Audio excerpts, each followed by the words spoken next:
I am a man of inspiration. From time to time, things come to me. And today, this came to me. Moses and Egypt, Part 1. Egypt was a safe haven for the children of Israel because Joseph was the governor of Egypt, or the prime minister of Egypt, and they were safe from the grievous famine that troubled the whole world. But after a few generations, Egypt became a place of enslavement for the Israelites because a new king in Egypt did not know Joseph. The Israelites flourished and outgrew the Egyptians, and the Egyptians were threatened by this. Moses' entrance into the world was dramatic as Pharaoh ordered the death of all Israelite babies. Moses' mother hid him and then sent him downriver when Pharaoh's daughter came to the river. He became the son of Pharaoh's daughter, and his Israelite mother was his babysitter. One day when Moses was much older, he saw an Egyptian beating an Israelite, and he intervened and killed the Egyptian. The next day he saw two Israelites arguing, and he parted them. But one said to him, "Will you kill me like how you killed the Egyptian?" And Moses feared that what he did was known. Pharaoh sought to kill him, so he fled to the land of Midian. While there, he defended some women from some shepherds and assisted them in drawing water for their flocks. Their father, the priest of Midian, was so pleased that he gave Moses one of his daughters to wife, and she bore him a son. It came to pass that the king of Egypt died, and the children of Israel cried to God, and he heard their cry because of their oppression and affliction.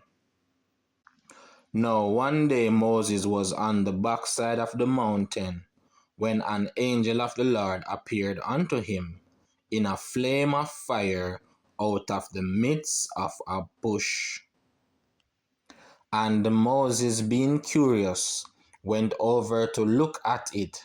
Then the Lord called out to him out of the midst of the bush and said, "Moses, Moses."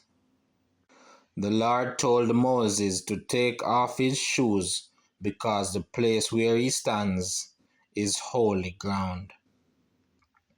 The Lord introduced himself as the God of Abraham, Isaac, and Jacob, and Moses was afraid to look upon him. And the Lord said, "I have surely seen the affliction of my people, which are in Egypt, and have heard their cry, by reason of their taskmasters, for I know their sorrow, and I am come down to deliver them out of the hand of the Egyptians, and to bring them up out of the land unto a good land, a large land, unto a land flowing with milk and honey, unto the place of the Canaanites, and the Hittites, and the Amorites, and the Perizzites, and the Hivites, and the Jebusites. Now therefore, behold, the cry of the children of Israel is come unto me, and I have also seen the oppression wherewith the Egyptians oppress them. Come now therefore, I will send thee unto Pharaoh, that thou mayest bring forth my people, the children of Israel, out of Egypt. But Moses doubted, Nevertheless, God reassured him that he, God, will be with Moses. And God sent Moses to the children of Israel to give them the message and to tell them that he, God, had appeared unto Moses, saying, He has seen their oppression and affliction. And God also sent Moses unto Pharaoh and said that if Pharaoh does not let them go, he will smite the land of Egypt with his wonders. And God also said that when his people leave Egypt, they will leave with gold and silver, and they will put them on their sons and daughters.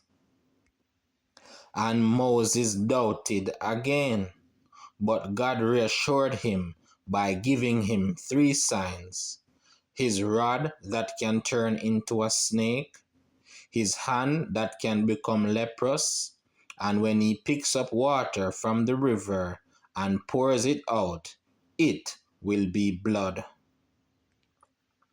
And Moses doubted again, being insecure about his speaking ability, but God reassured him that he will send Aaron to speak for him. This just goes to show that you can be a chosen man or woman of God, but doubts because of your insecurities and anxieties. But you don't have to be perfect to be the chosen person for the job.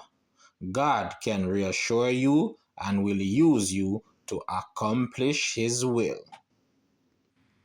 And Moses and Aaron gathered together all the elders of the children of Israel and told them what God said and did the signs. And the people believed. And when they heard that the Lord had visited the children of Israel and that he had looked upon their affliction, then they bowed their heads and worshipped. And afterward, Moses and Aaron went in and told Pharaoh, Thus saith the Lord God of Israel, Let my people go, that they may hold a feast unto me in the wilderness. But Pharaoh did not recognize God and refused to let them go, and said, Because the children of Israel want to sacrifice to their God, they are idle, so he will give them much more work to do. So he gave them harsher commands and did not supply them with straw for their work.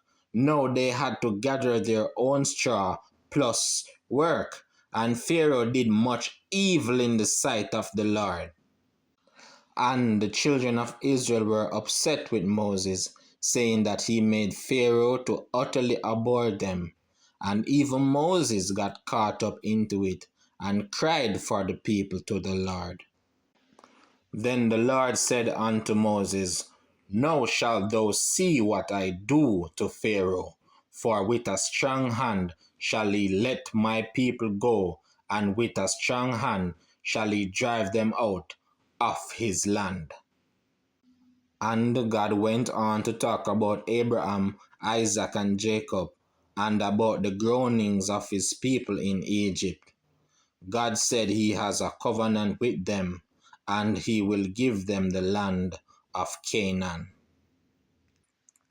This just goes to show that when God starts to move or to bring his promise to pass, it may not look like what we expect.